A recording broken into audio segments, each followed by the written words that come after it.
Ya gimana mungkin update-nya Kak Putri dan tim mungkin sebetulnya mungkin laporan Iqbal kemarin. Ya. Jadi kejadian anak saya kemarin sampai hari ini memang kita belum diambil keterangan karena memang masih menunggu disposisi kemana nanti unit mana yang akan megang perkara kita. Itu kemarin yang laporan itu adalah tim saya karena saya sedang berangkat keluar kota. Jadi Mbak Intan dengan Mbak Lisa yang melakukan laporan dan pendampingan selanjutnya itu adalah Bang Dedi. Bang Dedi DJ juga tim kita. Kebetulan saya sembari mencari bukti-bukti tambahan petunjuk yang menyatakan bahwa si pelaku itu benar adalah dia. Dan saya sudah mendapat CCTV ini. CCTV ini kita dapatkan langsung dari HW Live ya. Dan jelas di situ si pelaku dengan teman seorang wanita masuk lagi ke dalam, teman wanitanya memanggil rombongan lainnya untuk keluar memberitahu bahwa ada terjadi keributan di luar si teman tersebut, si pelaku tersebut. Gitu. Saya berharap sekali ketika ini nanti sudah berjalan proses hukumnya, berharap sekali kepada Bapak Kapolres Jakarta Selatan untuk segera melakukan penangkapan. Karena posisi driver dan anak saya saat ini sulit untuk makan dan ada penyempitan di jalur. Dan kakinya jalannya pun agak kencot gitu. Jadi masih saya terapi terus setiap 2 hari sekali untuk melakukan pijet. Gitu. Berarti saat ini di rumah ya? Iya, di rumah, dirawat di rumah, diinfus sendiri dengan tim kita, dengan teman-teman kedokteran. Proses selanjutnya apa mungkin Kak? Proses selanjutnya apakah ada proses lagi nanti kedepannya akan dilakukan?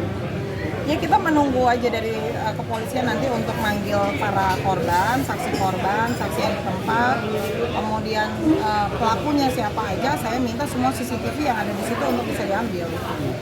Kak Putri kan sebagai ibu lah, ini pasti kan sedih banget Kak, anak dianiaya gitu. Iya gimana? dong, karena kan posisinya anak saya itu mencoba melerai gitu. Anak saya sempat memvideokan pelaku karena dilihat driver saya turun itu menegur karena menyenggol spion mobil kita gitu. Nah mungkin di satu sisi pelaku tersebut dalam keadaan mabuk dan tidak terima apa yang dikatakan oleh driver saya, akhirnya dia berbuat yang seperti video yang tersebar gitu. Nah anak saya karena dilihatnya driver saya tidak ada yang menemani, turun maksudnya itu untuk melerai gitu. Anak saya kecil badannya gitu loh. Kenapa kalian tega sih? Anak sekecil itu harus dipukulin dengan orang yang berbadan besar gitu. Saya kan nggak habis pikir sini gitu. Jangan sampai ini jadi Mario Dendi yang kedua. Dan saya sudah dapat data siapa pelakunya, itu hari itu juga kita langsung dapat datanya. Dan kemarin sempat kuasa hukum dari pelaku tuh telepon saya langsung untuk minta dimediasi. Namun sampai hari ini ketika kita hubungin lagi tidak ada kabar, berita hilang. Oke, tapi artinya kalau di mediasi apakah akan ada tercipta peluang perdamaian atau gimana? Saya maunya proses hukum dulu aja. Proses hukum tetap berjalan. Proses hukum aja, karena jangan sampai terjadi lagi seperti itu. Mereka harus bisa bedakan, anak saya itu anak kecil loh. Badannya kecil, bukan anak kecil ya, memang umurnya sudah 21 tahun, tapi badannya kecil. Dengan postur tubuh dia mengatakan, Om minta maaf. Kenapa masih dilakukan penganiayaan? Sempat dikabarkan pelaku tuh orang tuanya jenderal, ini gimana Kak? Ya, dia mengaku menakut-nakuti mungkin ya, bahwa saya anak jenderal bintang 2 gitu, anak wali kota. Ya anak saya kan tahu dari mana bahasa itu kalau tidak keluar dari mulut mereka. Kalau dia mengatakan, dia tidak mengatakan seperti itu, yang ngapain juga anak saya ngomong, kurang kerjaan juga dong. Gitu. Mbak Ilan tadi udah dapat datanya pelaku ya? Apakah benar memang keduanya itu anak wali kota dan jenderal? Sejauh ini saya belum tahu, tapi yang saya ketahui dia itu pernah kerja sebagai staf sus di DPR RI. Dari partai, kalau tidak salah ya, partainya D. Gitu. Jadi saya tidak tahu posisinya apakah masih staf sus atau tidak. Intinya pelakunya sudah mengakui, karena apa saya tahu, ya lawyernya langsung telepon saya. Gitu. Dan kita nunggu apa sih maunya, keinginannya, tapi nggak ada juga sampai hari ini.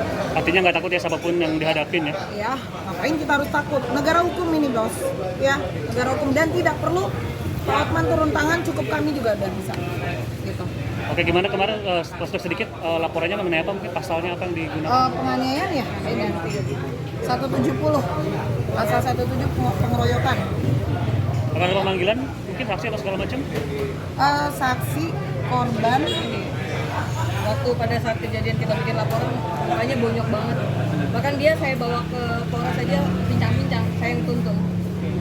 Jadi memang keterlaluan sekali ini pengeroyokan pada malam hari itu. Ini anak kecil banget loh badannya di posisinya. Saya nggak cengeng karena saya tahu ini negara hukum dan kalian patut untuk dihukum. Siapapun pelakunya, mau anak jenderal, mau anak presiden sekalipun, negara hukum. Tetap harus diproses. Oke. Jadi gimana tadi ada pemanggilan saksi kah ke depannya atau mungkin Iya pemanggilan? pasti Pak, pemanggilan saksi pasti. Ya, mudah-mudahan prosesnya cepat berjalan gitu juga supaya pelaku juga nggak berkeliaran Menganggap enteng. ya. Oke. Terus sih, Bang. Aman? Udah. Terima kasih banyak. Ya.